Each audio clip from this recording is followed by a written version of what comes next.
All right, Frank. Hello, everybody, and welcome to another wonderful, let's just hope it's wonderful, episode of Radio Row with me, your mostly host, Matthew Stillman, and today's guest, Holly J. Pruett, who is going to be teaching an online course at Rowe coming up soon called Befriending Mortality. We're going to get into talking some things about that. Hi, Holly. Hi, Matthew. Great to be in Um, conversation with you.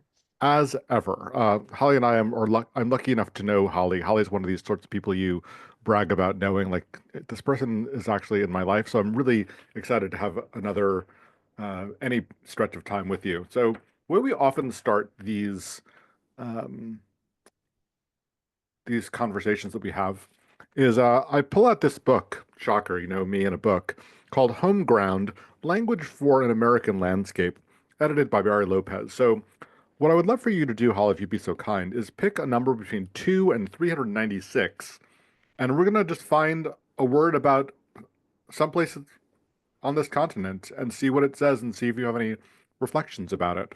Love it. And you're finding me here in Portland, Oregon, Yeah, so I've got some common ground, literally, physically, with Barry Lopez. I know Let's you do do. page 212.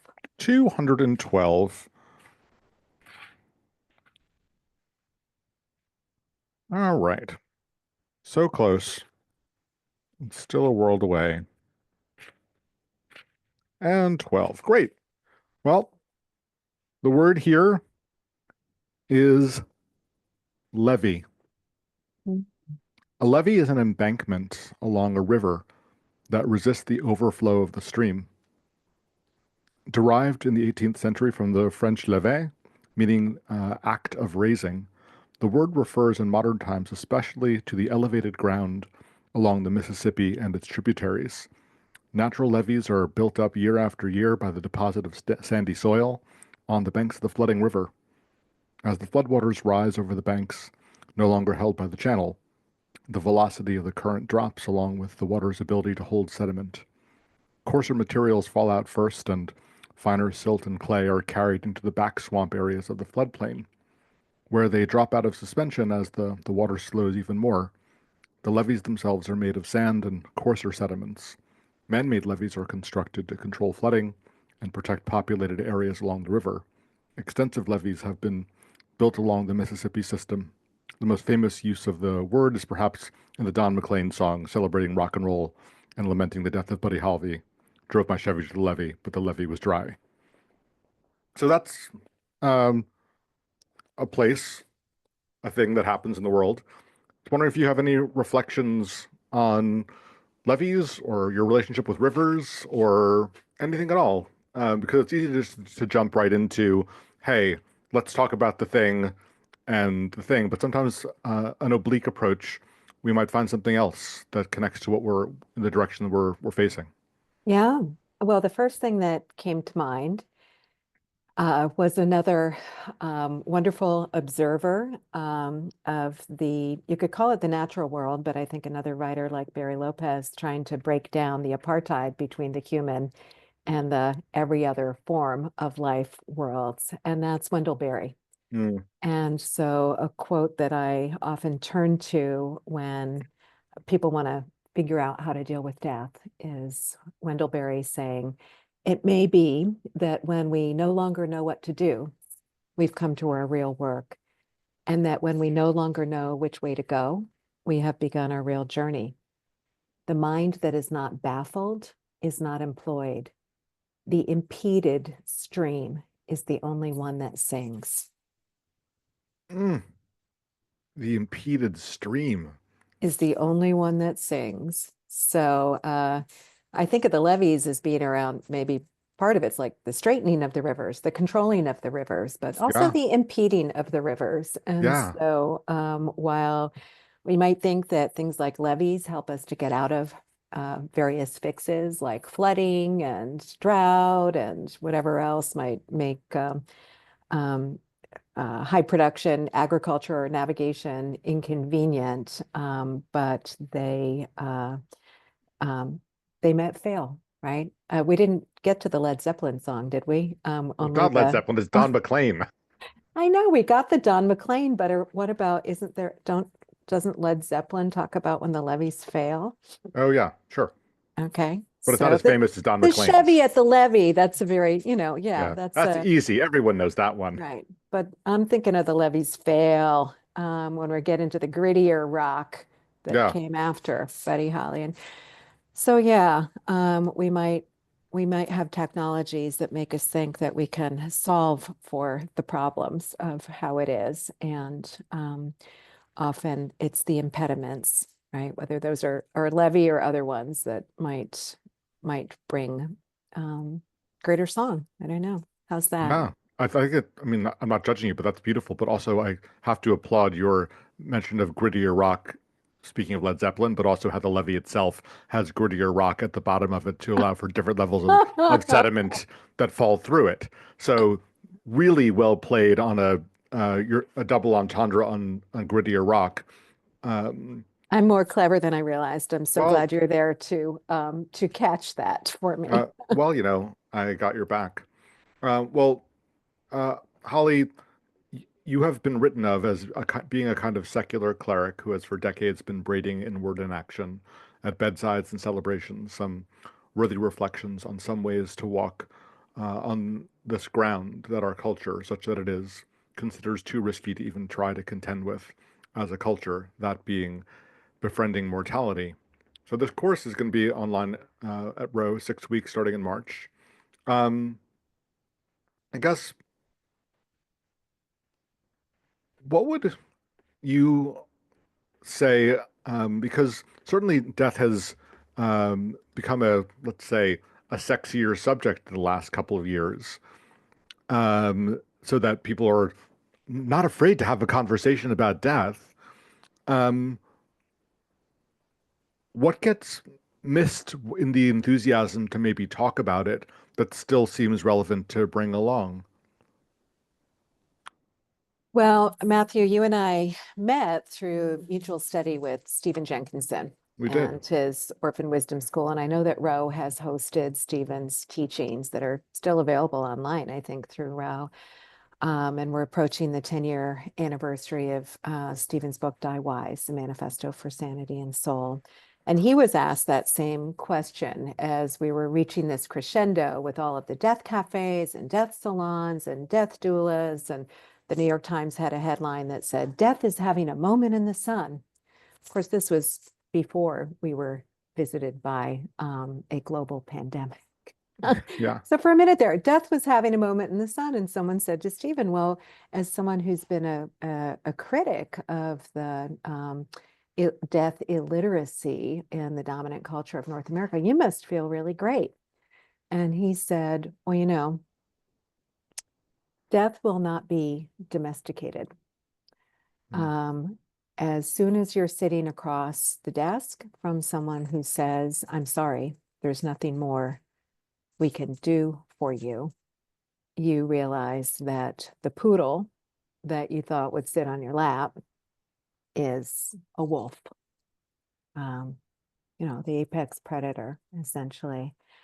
And so, in the last 15 years of my trying to figure out how to show up usefully and wrap my own arms around this topic, I have found that the efforts to kind of turn death into 5 easy steps and is thwarted by the fact that we are in the presence often of something that won't be domesticated and that is wild. Now, do we need to learn how to live in the presence of that which is wild and beyond our control? Absolutely. But sometimes when Stephen's words and metaphors are just a little too elaborate, I reduce it down to the boxer Mike Tyson, who said, "Everyone has a plan till they get punched in the face." Yeah. So what I try and do in my work is be sensible that in a medically aggressive and commercialized world where we've lost track of how to care for each other in and through and after death, that we do need information, and it is sensible to construct some plans. But what about when things don't go according to plan? How can we grow our capacity to be with hard things? And often death is a hard labor and is a hard thing in our lives. And so how can we show up and engage in a way that befriends the presence of that which we can't control? Yeah, thank you for that. You know, in English, the only way you can really sort of uh, make uh, an intensification of friendship is to say great, long-lasting, deep, um, anything like that. And of course, in other languages and other cultures, there are words all to their own, which express a completely different type of relationship. So we're working in English, and it's called befriending. Um, so not that I would put you on the spot to like make a final declaration, but what is sort of like a working ecology of your understanding of what friendship even means? And not to say that we're going to put that right on top of death, but what are some of the things that you think about when you think about what friendship is? And let's see if we might be able to map a little bit of what that could look like to mortality. Well, one very simple thing is that a friend is not an enemy, Mm, and that friends may disagree, right? But friends are generally seen as like on the same side, right? mm, Not antagonists, except for friends who are having a fight, but then they are ultimately on the same side, right? And so that it has come to be that for many of us in our dominant culture, death is something to be defeated. Disease is something which we aspire to kick its ass. And win the war against. right. And if we uh, enter the flow of that stream that we've given up, and probably that we've failed, in our efforts. So yeah, I mean, friends also sometimes share hard truths.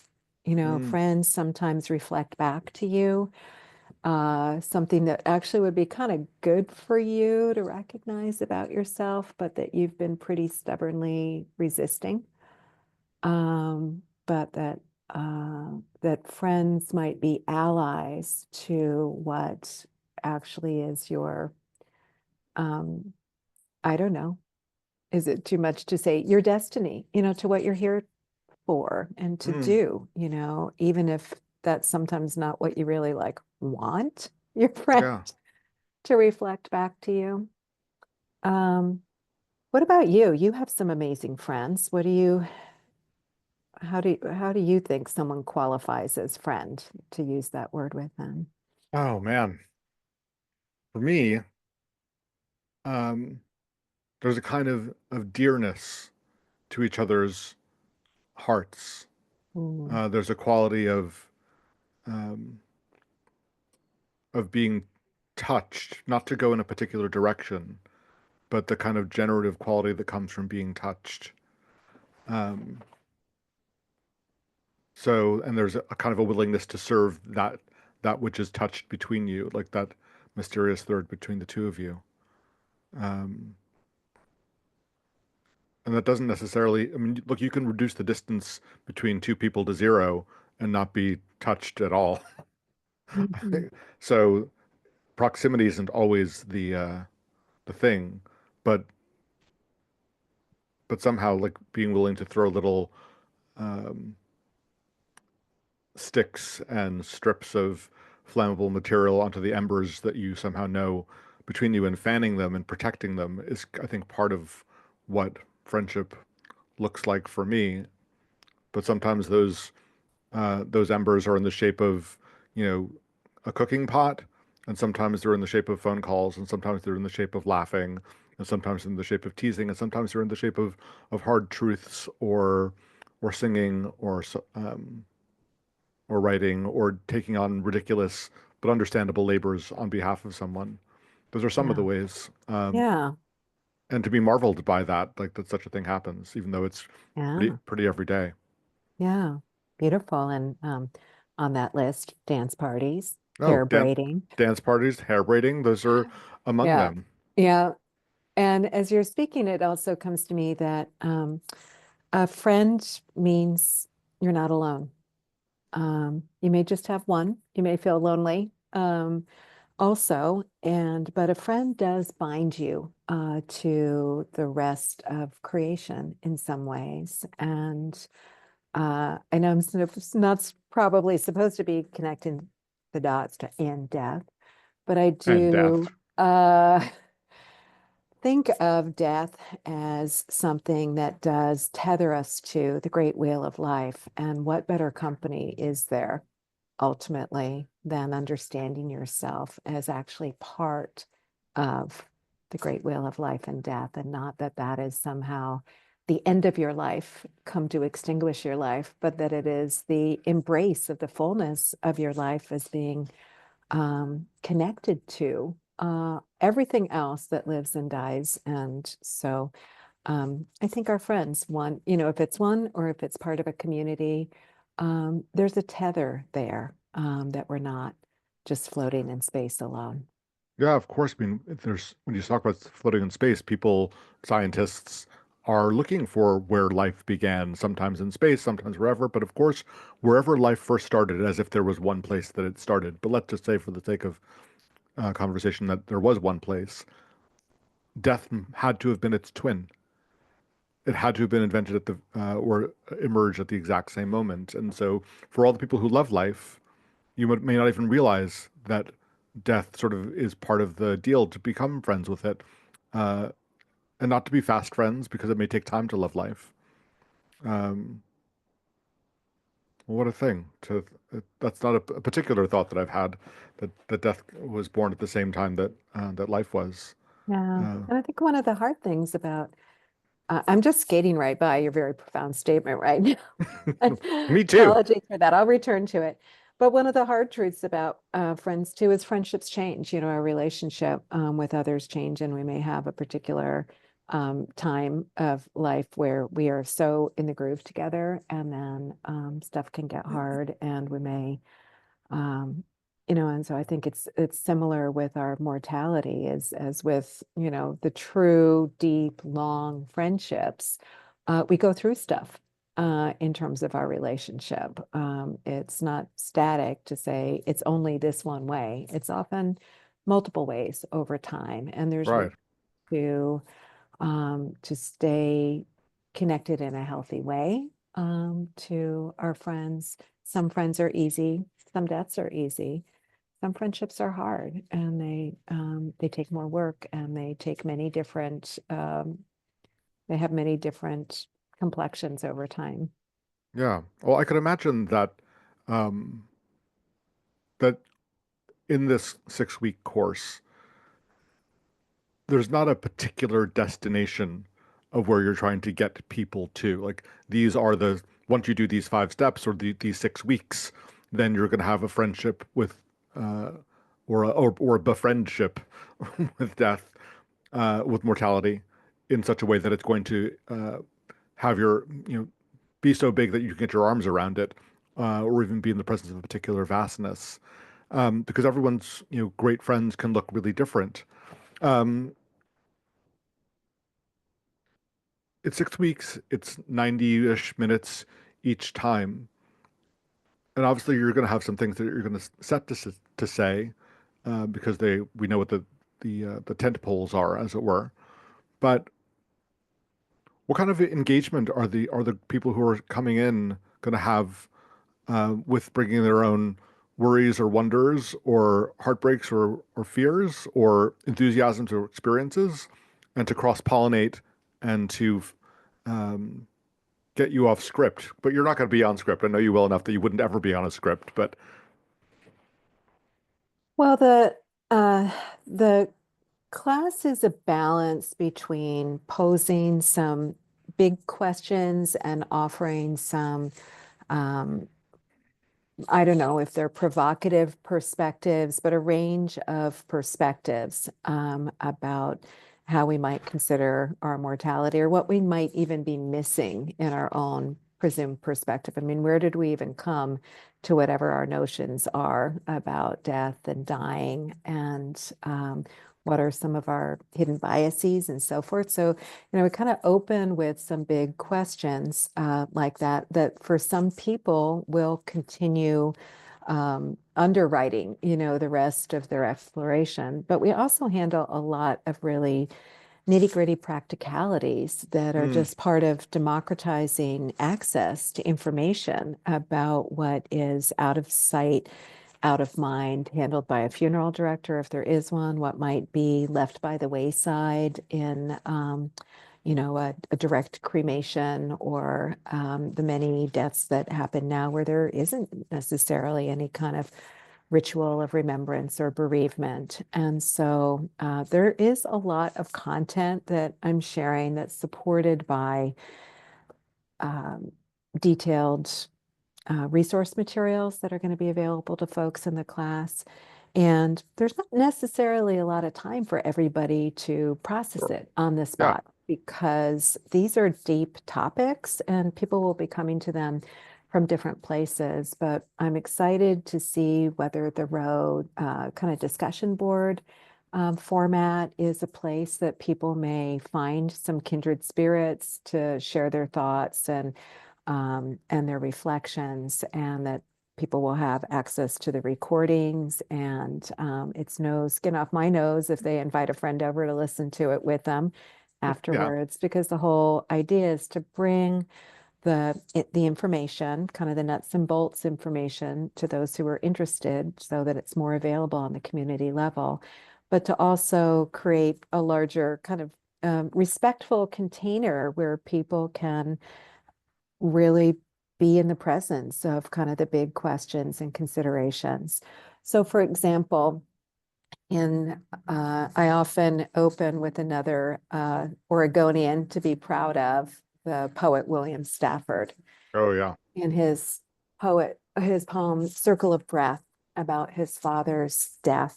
And he refers to himself as having been truant from knowing, truant from knowing, in terms of any sense of preparation about finding himself at his father's dying time.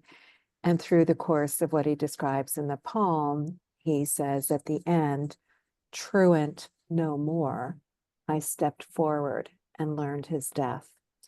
And a poem such as this is an invitation for people to consider, where might I have been truant in my life? What are the places where I haven't shown up to know how it is? What perhaps it might be just part of my work as human to kind of know about Hmm. mortality. Where have I learned about death? Who have been my teachers? What have they taught me about something I might aspire to, something I would prefer to avoid? What would my step forward be, whether that's around, aging, diagnosed, dying people in my life, whether it's about what's dying culturally, societally, whether it's about approaching our own death. So each person's answers are sort of domain in which they want to engage Hmm. about what their step forward might be, what their learning might be, what perhaps for some people, a lot of the material in the course just brings up a lot of untouched on grief about how it didn't happen in prior deaths, and a chance to do really maybe some healing about recognizing ways in which there could be redos, not of the death, but of remembrance, of honoring, or ways in which their own approach now, sort of truant no more, having recognized what where the capacities were not present before, how those capacities might be built going forward. Well, thank you for invoking Stafford and then Wendell Berry earlier.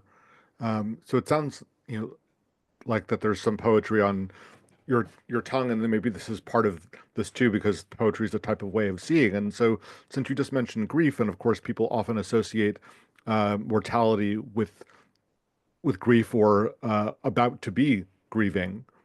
Um, I can't help but think of Khalil Gibran's "Your joy is your sorrow unmasked," and that self-same well from which your laughter rises was oftentimes full with your tears. And how else can it be? The deeper the Mhm. sorrow uh, carves into your being, the more joy you can contain. Is not the cup that holds your wine the very cup that was burned in the potter's oven? And is not the lute that soothes your spirit the very wood that was hollowed out with knives? Anyway, it goes on. But so, Mm, not that there's, yes. oh, I mean, come on. So, um, I wonder, not that there is a particular tentpole, but, there can be, in a time as wrenching as I think many people find themselves in from a geopolitical perspective and from a national slash local politics perspective. Oh, There's other things to grieve. It can feel like, oh God, there's one more thing to have to try to contend with because I probably should. Where is not that there's a particularly closed door. Again, I know you well enough. You're one of the an incredibly joyous person, but um,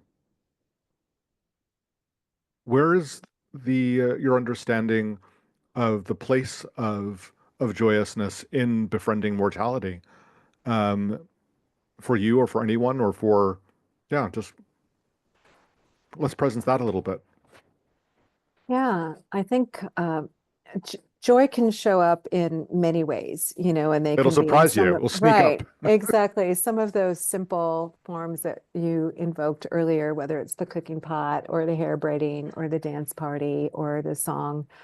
And so there may be that when in the presence of mortality, whether it's just a kind of recognizable fact that will someday become a lot more, you'll hear the wolf's breath, as the circling there, um, or whether it is closer in that, and I'm experiencing this now with a parent in the dying process, the Yeah, preciousness of the moments that we have, and it is also often a chance for the uh, the the the the petty matters to fall away. And for the joy and the beauty of the connection that's available, or a reflection on the life that's been lived, to be there. So I think that that there's just the preciousness and the valuing of the moments that are available that is a portal for joy to come in. There also can be, again, that sort of joyful sense of that joining onto the great wheel of life and death that I yeah. mentioned earlier of, well, I'm not so exceptional after all. Hmm. And and that when there's not a sense of fighting an enemy, and I'm not saying that people don't want to, do everything they can to hold on to a life that they love, but that there can be a sense of release and relief. Ram Dass, famously referred to dying as slipping off a too tight shoe. And so for some people, there comes that time of saying, of sort of readiness to join with the joy of life in a different form, if that's their belief system. For me, really just on a practical level, one of the kind of, I don't know if it's joy so much as sort of succor or, like, what is it that many of us are needing at this time? I see this work as being in the category of mutual aid. Yeah, How do we show up for each other? How do we build the capacity to show up for hard things? And especially, how do we build the capacity to accept things as they are, yeah, even as we join hands or go shoulder to shoulder, to try to reduce harm, to try to connect through love, to try to make beauty, to try to feel the lift of joy. All those things are so worth doing, but it's within that space of being able to actually accept this is how it is. And so now, how do we proceed? So one of my big tent poles is Parker Palmer's observation that the human soul doesn't want to be advised or fixed or saved. It simply wants to be witnessed exactly as it is. And so that is, to me, a wonderful expression of befriending mortality. It's like, this is how it is. We are humans, and how can, and that means we are mortal. And how can we be with each other and witness the whole catastrophe of it. I think I'm quoting Zorba, Sort of the Greek, yeah. the Greek now, right? The whole catastrophe. And so many of us, and I spent, decades in social justice advocacy work trying to advise and fix and save. And there is a certain um, joy and humility and just beautiful membership in the human family to setting aside the advising and fixing and saving and being in the work of companioning and witnessing and holding together that which is a lot more easily shouldered when it's shared. So much so. Thank you for that sort of impassioned plea for a kind of fidelity to the way things are, and not that just this is like psycho-spiritual homework. Like I should probably get my act together and finally, sort out my feelings about death and learn about like, okay. So I guess if you weren't you, which you are, so I wouldn't want that to be otherwise. But what sort of what sort of like little tickles might a person be, feeling in their heart or seeing in the world or wondering about that might make them think like, oh, this might be a thing for me now in a time where things aren't easy and but there might be a particular type of overtone, when you hit a key really hard on the piano, some of the strings will just start vibrating next to it because there's something about that sound. And so, yeah, what sort of things might be moving in a person in a time like now that they might not be clear, might be ringing, that might make this seem like a good idea? I think for people that have experienced death in their families, in their peer groups, of their parents, and have felt, is this how it has to go? Is this all that there is? Are feeling a sense of we can do better, we could have done better, or I just need to understand and even reflect more on what do I make of this? And what am I coming out of this with? That there's going to be an opportunity throughout the classes to again reflect on what you've been in the midst of personally, culturally, and a chance to kind of think about it more, integrate it more, and maybe come away with some ideas about ways um, to go forward in a different way when there is that chance. There are a lot of folks who end up taking this class who are living with the much nearer term sense of their own mortality because of a diagnosis or a disease process, or they're at that age that find it helpful to be with others. Almost everybody who signs up says, I really don't have other people to talk to about this. I tried to get my friends or my partner to sign up, and they thought, why would you want to spend your time talking about that?